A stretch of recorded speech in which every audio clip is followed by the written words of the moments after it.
এই জায়গায় 12:30 ফ্ল্যাট আজ তো 12:30 ফ্ল্যাট হলে কালকে কালকে ছড়ায় আবার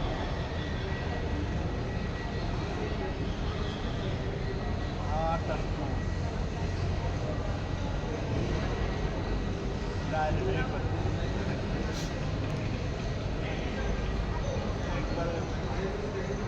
না বিস্কিট খাইছিলাম এটা তো খাই নাকি সকালে বিস্কিট খাইছি পথে পথে যদি নাই যদি খাই যেতাম তো ভালো খাই